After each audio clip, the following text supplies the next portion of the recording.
Howdy, this is the end of day 14 and the end of week 2 of the polyphasic sleep pattern that I've been adapting to. So I'm just going to recap the last 24 hours.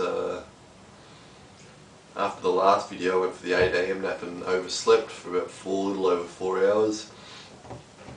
And so that means for 4 PM and 8 PM and midnight I didn't sleep. I laid down and tried to sleep, but it just wasn't going to happen.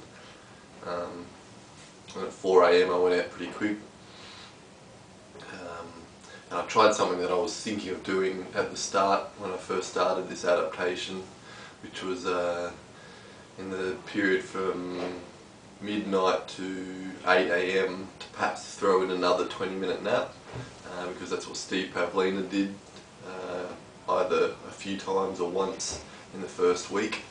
He said that helped.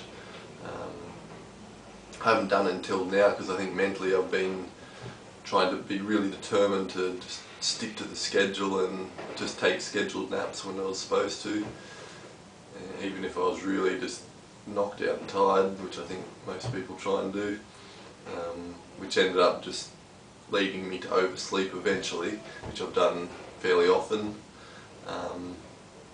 But as I've said before, it definitely feels like it's leading somewhere, and each time I seem to be lasting a little bit longer, and it's being a little bit easier, and my body's being conditioned or reconditioned to a point. There's still a lot to go, it feels like.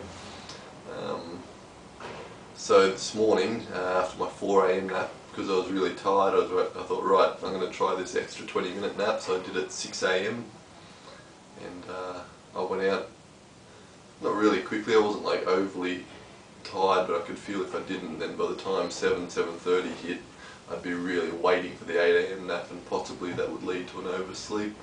So I laid down for the 6 AM nap and had a sleep, and woke up, and I was quite groggy. Then I could have rolled over and kept sleeping, but I didn't.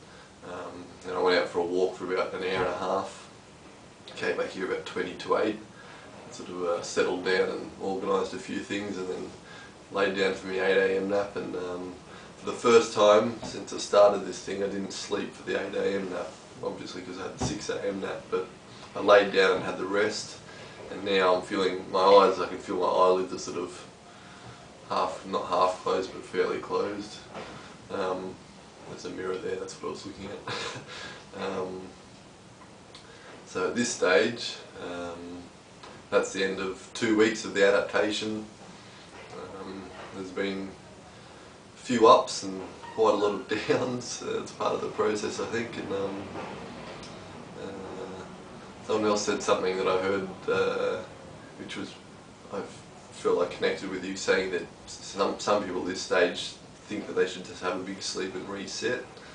The idea of resetting doesn't seem like it is anything, doesn't mean anything, because I think that's what another guy said, and I was thinking about it, and it's true, because whether you oversleep or you don't oversleep, obviously if you do oversleep, that's just part of the process. It's not like you've overslept, right, that's one fail, now you've got to start all over again. It's all part of one thing. I think where a lot of people trip up is the expectation that they're just going to get it straight away, and when they don't, they're like, yeah, I'm going to have a sleep. But anyway, overall it feels like maybe in another month, maybe even 2 months, I don't know, I'll be fully adapted.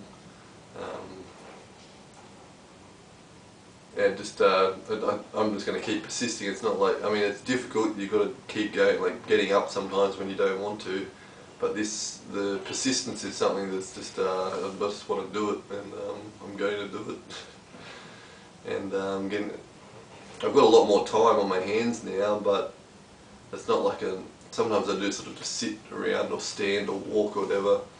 That's often just so I don't fall asleep, but even on top of that, I'm being much more productive with my time, and a little bit more focused with my thought and direction. And so overall, feeling pretty good. Yeah, I'll stop rambling. Alright, so tomorrow at my 8 AM I'll just do a day 15 recap rather than sort of mixing it up. Alright, see ya.